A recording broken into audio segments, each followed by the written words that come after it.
Herzlich willkommen zum heutigen Video. Heute geht es darum, dass wir über die wichtige Blockchain-Applikation sprechen, die im Prinzip Massenadoption wirklich für Dezentralisierung bringen wird. Geht ja bei mir im Kanal darum, Leute CRYPTOFIT zu machen, das heißt Blockchain, Dezentralisierung, Kryptosachen zu erklären. Und oft bekomme ich diese Frage, ganz egal ob von Banken, von Regulatoren, aber natürlich auch auf Meetups, in Webinaren, Q&As. Julian, was ist denn die wichtige Blockchain-Applikation? Was ist denn das, was am Ende das alles nach vorantreiben wird, das wirklich so der absolute Durchbruch für diese ganze Welt sein wird? Und darüber möchte ich heute im Video sprechen. Ganz wichtig, bevor wir da reingehen, riesengroßes Dank an unseren Sponsor SEFdesk. SEFdesk ermöglicht das Ganze, supportet den ganzen Kanal. SEFdesk ist ein Online-Accounting-Tool, wo du als Unternehmer, Privatperson in Deutschland oder Österreich ganz einfach hergehst und sagst, hey, ich kann hier online meine ganze Buchhaltung machen in der Cloud. Das ist super einfach, voll super simpel zu machen. Ich bin sehr, sehr selektiv, wenn ich zu irgendwas sage, das ist gut, aber das finde ich echt verdammt cool, weil es sehr, sehr einfach ist und so ziemlich mit jedem Steuerberater, mit dem ich rede, der sich da ein bisschen auskennt, sagt, hey, das ist verdammt gut. Also mit dem, falls du es mal anschauen willst, die haben eine mega geile Promotion, geh mal auf julianhosp.com/Buchhaltung, da hast du eine Promotion, kriegst du alles günstiger, glaube ich, hast sofort irgendwie einen Amazon-Gutschein, also kannst das Ganze kostenlos testen, würde ich dir echt voll empfehlen. Also vielen Dank an SEFdesk für die Unterstützung und ja, von mir 2 Daumen hoch dafür. Jetzt gehen wir mal ins Video rein und überlegen uns diese Killer-Application, die meiner Ansicht nach Blockchain komplett nach vorne treiben wird. Und du kannst, und vielleicht ist das auch mal interessant, lass mich das mal bei YouTube im Chat jetzt irgendwie wissen, lass mich das mal vielleicht bei Instagram in den Kommentaren wissen, auf Facebook, auf Twitter. Schreib mir mal vielleicht ganz kurz, was glaubst du denn, was diese Killer-Application ist? Was ist es denn? Was ist denn dieser Punkt, wo du denkst, wenn das gelöst werden würde, dann hätten wir diese Massenadoption im Blockchain-Bereich. Kannst du mir gerne mal reinschreiben. Und viele Leute glauben dann immer, das ist irgendwas im Bezahlungsbereich, die reden dann meistens von irgendwelchen technischen Dingen, aber eigentlich ist es viel simpler. Und zwar, was es eigentlich wirklich ist. Oh, BTC Echo auf Instagram online. Cool, Leute, freut mich. Was es meiner Ansicht nach wirklich ist die Möglichkeit, dezentrale Identifikation anzubieten. Das bedeutet, dass sich Menschen oder auch Maschinen nicht über einen Private Key identifizieren, dass KYC nicht irgendwo mit einem Pass funktioniert, sondern dass es irgendwie anders funktioniert. Und zwar dezentral. Und dezentral heißt, ich habe keine zentralen Knotenpunkte, die irgendwas zensieren können. Und der Grund, warum das ein absoluter Durchbruch wäre, und das war wirklich ein Durchbruch, ist, weil dann erstens mal die User Experience komplett anders wäre. Ich brauche nicht mehr irgendwie den Private Key mir merken, ich habe keine 24 Wörter, ich brauche mir diesen Seed nicht aufschreiben, ich kann ihn nicht vergessen. Es kann plötzlich meine Mutter, ohne dass ich Julian Kundensupport für sie spielen muss, praktisch Zugang zu Krypto haben. Meine Mutter hat Kryptowährungen, aber trotzdem, sie braucht immer noch Kundensupport Julian. Und das wäre halt die Lösung, wenn es dann praktisch alles komplett dezentral funktionieren würde. Und das ist aber nicht so einfach. Deswegen verwenden wir zurzeit Private Key und das ist alles kompliziert. Wir haben hier noch nicht wirklich die optimale Lösung aus dem Ganzen raus.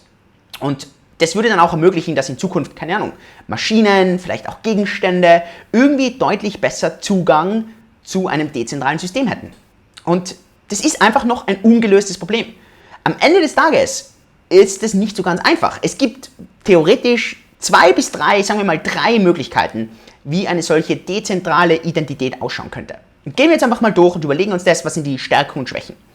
Die allererste Möglichkeit wäre, dass man sagt, man macht es biologisch. Das heißt, anstatt dass ich mir einen Private Key merke, kreiere ich so einen Private Key, entweder, keine Ahnung, also alles immer durch biologische Faktoren, also Fingerabdruck, Iris-Scan, keine Ahnung, was es sonst irgendwie gibt, da gibt es ja die unterschiedlichsten Methoden, kann aber durch ganze Facial Recognition sein, so wie das ja das iPhone macht.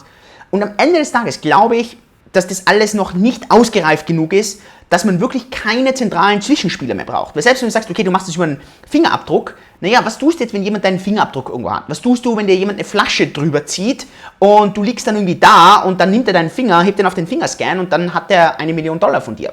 Weil irgendwie Bitcoin auf $1 Million rauf ist und dann hast du dein Bitcoin und dann hat der dein ein Bitcoin. Also das heißt, diese biologischen Sachen sind zwar spannend, aber ich glaube, dass die noch nicht ausgereift genug sind. Es sind einige Firmen, die daran arbeiten. Ich persönlich glaube, dass wir wahrscheinlich das erst in ein paar Jahrzehnten haben werden. Meiner Ansicht nach wenn wir, keine Ahnung, vielleicht irgendwie einen Hirnabdruck machen können, dass wir irgendwie die Neuronen irgendwie besser scannen können und das anschauen können. Also eher in diese Richtung fast gehen. Das ist schon sehr, sehr, sehr futuristisch, wenn man sich das anschaut, überlegt, was man dafür braucht, dass das meiner Ansicht nach wirklich dezentral und extrem sicher ist, sodass man ja die ähnliche Sicherheit dann sozusagen hat, als wie bei einem Private Key, den man heute sich merkt. Weil am Ende des Tages das Risiko ist hier, den zu verlieren, aber die Wahrscheinlichkeit, dass du den jetzt bekommst, ist sehr, sehr, sehr gering. Und das ist ganz, ganz, ganz wichtig in dem Zusammenhang. Also biologisch wäre die erste Möglichkeit.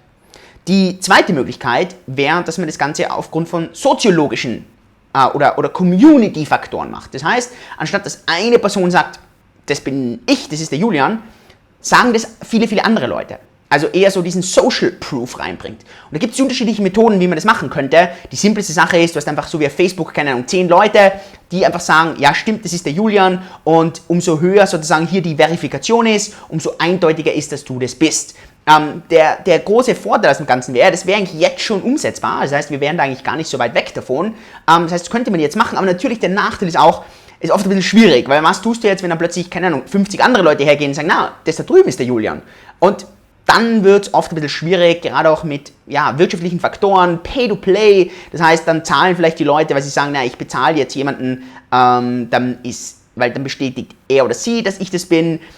Also da würden dann spieltheoretisch schon ein paar interessante Sachen entstehen. Der Vorteil wäre, das könnte man wirklich sofort aufsetzen. Man könnte es sogar so aufsetzen, dass man sagt, okay, man splittet seinen Private Key über Smart Contracts und verteilt den, und wenn man selber seinen Private Key verliert, dann sind da 3 aus 5 Leuten, die einfach bei sich bestätigen müssen, dass ich das wirklich bin, und dann wird über Multisig praktisch, keine Ahnung, Shamir Sharing, wird wieder der Private Key zusammengesetzt. Und dann brauche ich mir das selber vielleicht gar nicht merken, sondern ich brauche einfach nur, ich muss wissen, wer sind die 3 von den 5 Leuten, die drücken bei sich aufs Knöpfchen, und dann wird automatisch mein Private Key wieder zusammengesetzt. Also das wären so Möglichkeiten, wie man sozusagen das machen kann.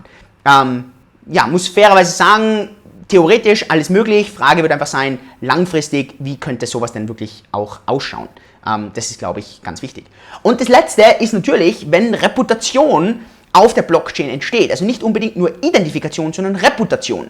Und wenn diese Reputation dann da ist, das würde wahrscheinlich viel helfen. Reputation heißt aber natürlich auch, dass ich eine ganze Geschichte auf der Blockchain habe, dass ich komplette Transparenz darüber habe. Dass ich, und das ist ja auch so dieses Problem von diesem SCS in China, also dieses Social Credit System, was ja oft so angeprangert wird, wo man eben hergeht und sagt, man kriegt so ein Ranking, und jeder, der von euch Quality Land von Marco W. Kling gelesen hat, kennt dieses System. Man kriegt so einen Punktescore, und dieser Punktescore verändert sich halt je nachdem, was du verdienst, was dein Job ist, was deine Lebenssituation ist, mit wem du verheiratet bist, mit welchen anderen Menschen du interagierst. Und die große Gefahr bei dem ist natürlich, dass du zwar dann coole Sachen machen kannst, aber wo auch extrem große Risiken da sind, weil plötzlich, keine Ahnung, hat jemand einen Score von 23 und der 23er will halt nie mehr mit jemandem, der einen tieferen Score zu tun hat, sondern will immer nur mit jemandem zu tun haben, der höher ist. Und das sind natürlich die soziologischen Gefahren hier aus dem Ganzen raus. Also vielleicht hast du eine Idee, die darüber hinausgeht, wo du sagst, hey Julian, das hast du vergessen, das wäre noch eine voll coole Idee, das würde dieses Identifikationsthema im Blockchain-Bereich lösen, weil am Ende des Tages geht es darum, wie kann ich mich als organisches Lebewesen gegenüber diesem dezentralen System voller Server und Computer, das eigentlich komplett dumm ist, wie kann ich mich darüber identifizieren? Und wenn irgendwann mal vielleicht AI kommen sollte, künstliche Intelligenz, vielleicht wäre es dann möglich, aber zurzeit sind wir da wahrscheinlich noch meilenweit von so irgendwie entfernt. Zurzeit sehe ich wahrscheinlich kurzfristig diese soziologische, diese Social Proof Möglichkeit, als nächstes vielleicht so das Biologische, und dann muss man mal schauen, welche Möglichkeiten sind denn dann irgendwie da, und das ist, glaube ich, nicht so ganz zu unterschätzen. Es würde auf jeden Fall das ganze Thema extrem vereinfachen, die User Experience komplett in eine andere Atmosphäre bringen, und jeder, der an dem arbeitet, coole Sache. Falls du findest, dass ich irgendwas vergessen habe, dass es eine andere Applikation gibt, die vielleicht noch wichtiger wäre für das Ganze, lass mich das wissen, finde ich auf jeden Fall spannend. Wenn du Wert aus dem Ganzen kriegst, tu mir bitte den Gefallen, gib mir einen Daumen hoch auf den Ganzen.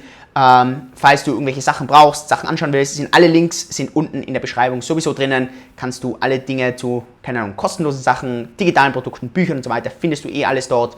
Und sonst hoffe ich, dass du auf Twitter mir folgst, das Ganze retweetest, likest, auf Facebook das machst, LinkedIn, und du kennst das ganze Shebang, brauche ich dir, glaube ich, nicht sagen. Also mit dem, gib mir einfach einen Daumen hoch, teile das Ganze, und wir sehen uns beim nächsten Mal. Liebe Grüße, bis zum nächsten Mal, dein Julian, und tschüss.